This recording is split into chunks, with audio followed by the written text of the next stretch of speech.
Assalamualaikum warahmatullahi wabarakatuh. Waalaikumsalam warahmatullahi wabarakatuh. Selamat siang semuanya. Ya, Bu. Baik, sebelum memulai pelajaran, terdahulu kita berdoa. Coba ketua kelas pimpin doa. Baik, Bu. Siap. Sebelum memulai pelajaran pada kali ini, akan kita berdoa terlebih dahulu. Doa dimulai. Doa selesai. Salam. Assalamualaikum warahmatullahi wabarakatuh. Waalaikumsalam warahmatullahi wabarakatuh. Ini apa namanya, suasana siang. Belum semangat ya? Ya. Sudah siap belum belajar? Ya, sudah. Siap ya? Baik, sebelumnya Ibu mau mengecek kehadiran terlebih dahulu. Hari ini siapa yang tidak hadir? Jessica, Bu. Jessica, apa Jessica? Izin. Izin apa? Dispensasi. Enggak. Selain Jessica siapa lagi? Ada Bila, Bu. Bila dispensasi apa? Lah, dispensasi. Terus kalian apa? Dispensasi. Itu, Siva. Oh, kali ini banyak yang dispensasi pramuka ya? Ya, Bu. Baik, Mas. Semoga acara mereka lancar ya. Ini. Baik, pada pertemuan yang lalu kita sudah belajar tentang apa? Coba. Ya, Bu. Teks drama. Tentang teks drama, betul. Apa lagi? Siapa yang masih ingat? Isi kandungan teks drama atau apa nih? Struktur teks drama. Oke. Ayolah, waktu yang lalu kita sudah belajar tentang apa? Tentang teks drama ya. Teks drama, kemudian struktur teks drama lagi. Jenis-jenis teks drama. Baik. Nah, untuk pertemuan kali ini kita akan belajar akan membahas tentang kaidah kebahasaan yang digunakan di dalam teks drama. Nah, pada pertemuan kali ini setelah pembelajaran ini selesai, diharapkan nanti kalian mampu memahami kaidah kebahasaan teks drama. Kemudian yang kedua, kalian dapat menganalisis kaidah kebahasaan teks drama. Nah, itu adalah tujuan pembelajaran kita hari ini. Nah, anak-anak sekalian, ragam bahasa ya atau variasi bahasa itu ada berbagai macam bentuk ya. Nah, itu penggunaannya disesuaikan dengan situasi, kondisi, tempat atau pada siapa kita berbicara ya.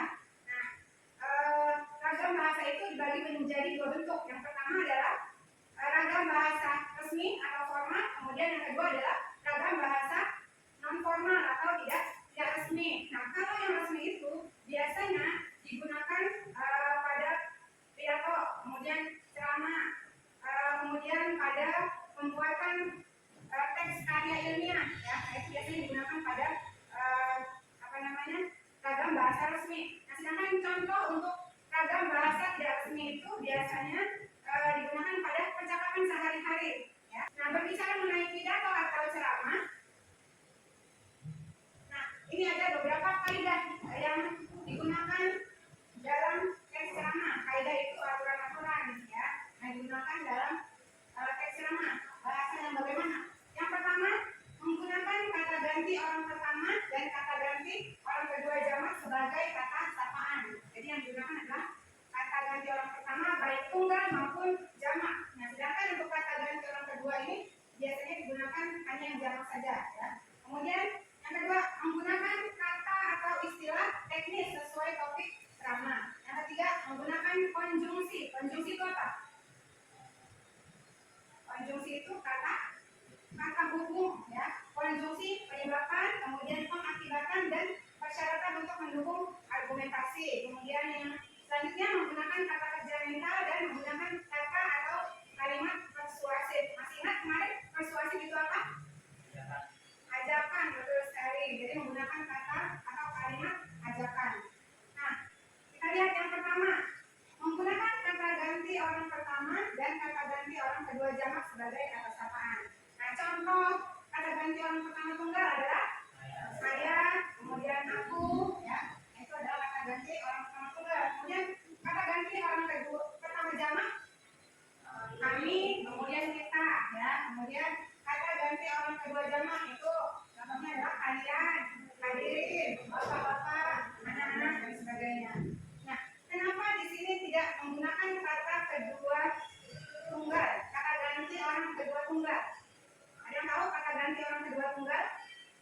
Contohnya kamu ya, kau. Nah, biasanya kan kalau ceramah itu menggunakan disampaikan kepada orang banyak kan. Kalau menggunakan kata kamu itu kurang tepat ya. Jadi menggunakan bahasa hadirin kalian gitu, atau kalau misalkan yang hadir itu bapak-bapak ibu disapa dengan kata bapak-bapak atau ibu-ibu sekalian ya. Nah contohnya, nah ini untuk kata ganti orang pertama. Izinkan saya menyampaikan beberapa hal dalam pertemuan ini. Nah ini kata ganti orang pertama tunggal ya, selama. Nah, kita lihat kata teknis itu apa? Kata yang bersifat ilmiah dan berkaitan dengan topik ceramah. Nah, contohnya di sini ada kata reboisasi. Nah, misalkan topiknya itu tentang dampak negatif eksploitasi hutan ya. Nah, itu ada kata-kata reboisasi. Reboisasi itu apa? Menanam kembali, menanam ulang ya. Setelah dieksploitasi, ditanam kembali supaya tidak gundul hutannya ya.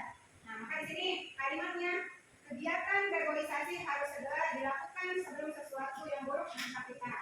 Nah, selanjutnya, yang ketiga, nah kaidah kebahasaan menggunakan konjungsi penyebabkan, pengakibatkan, dan persyaratan untuk mendukung argumentasi. Nah, sekarang yang konjungsi penyebabkan, kita lihat.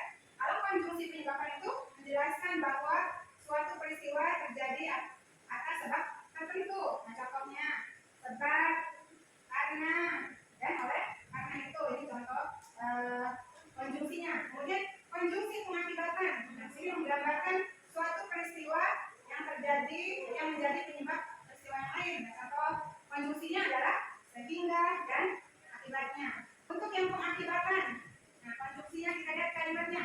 Akibatnya masyarakat akan mudah terjangkit penyakit. Nah, sebabnya apa nih? Kalau akibatnya masyarakat akan mudah terjangkit penyakit, penyebabnya apa? Lingkungan yang kotor atau tidak bersih itu akan menyebabkan mudahnya terjangkit penyakit. Nah, selanjutnya kaidah kebahasaan teks ceramah juga menggunakan kata kerja mental. Nah, apa itu kata kerja mental? Kata kerja ya digunakan untuk merespon suatu kejadian. Jadi kalau ada suatu peristiwa, nah respon kita seperti apa gitu ya. Nah, kata kerja mental berkaitan dengan pemahaman, penemuan, perencanaan ataupun keputusan. Nah, kata kerja mental juga disebut sebagai verba tingkah laku. Verba itu kata kerja, ya, kata kerja. Contohnya sedih. Nah, kalau misalkan si penceramah itu bercerita tentang kisah yang mengharukan, nah respon kita bagaimana? Tentu akan sedih. Nah, kemudian di sini ada tertawa. Kalau misalnya penceramahnya itu menyampaikan dengan gaya bahasa yang humoris, ya, nah, maka kita ada apa namanya respon kita tertawa kalau mendengar sesuatu yang lucu, ya, kemudian menyukai dan memikirkan. Yang terakhir, kaidah kebahasaan yang digunakan dalam teks ceramah adalah menggunakan kata atau kalimat persuasif, ya. Nah, kalimat persuasif adalah kalimat yang berisi ajakan atau bujukan agar audiens mau melakukan hal yang disampaikan penceramah. Nah, contohnya, ini ada kata, marilah ya, marilah kita mulai dari diri sendiri agar perubahan dapat terwujud. Nah, kemudian kalau bukan kita yang melestarikannya, tidak akan ada lagi yang peduli. Nah, itu adalah contoh kaidah kebahasaan yang digunakan dalam teks ceramah. Sampai sini ada pertanyaan? Ada? Tidak ada? Kalau tidak ada berarti Ibu Anggap sudah memahami tentang kaidah kebahasaan teks ceramah ya. Baik, untuk memahami kaidah kebahasaan ini Ibu akan memberikan kalian LKPD. Nah, tapi sebelumnya Ibu minta kalian berkelompok berdasarkan tempat duduknya ya, berdua-berdua, boleh bertiga. Adila sendiri boleh bertiga dengan teman yang di belakang. Nanti boleh diskusikan bertiga, dikasih satu-satu.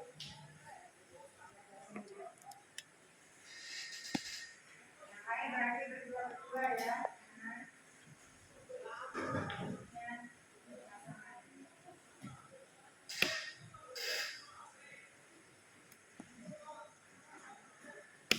Sudah ya, Ibu sudah bagikan semua.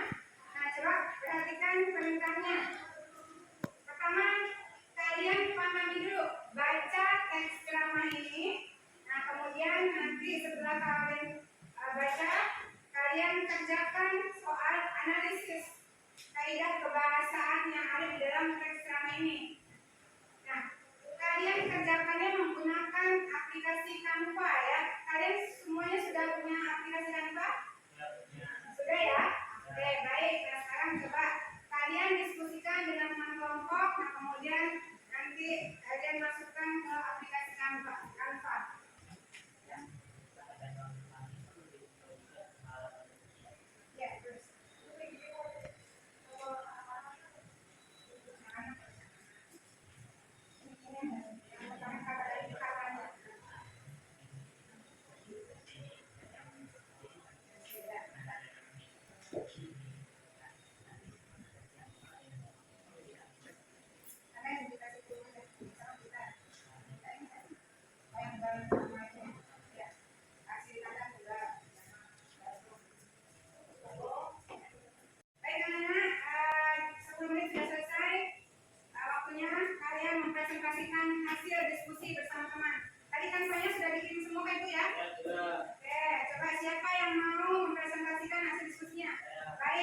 Dimas dan Anda. Silakan maju ke depan.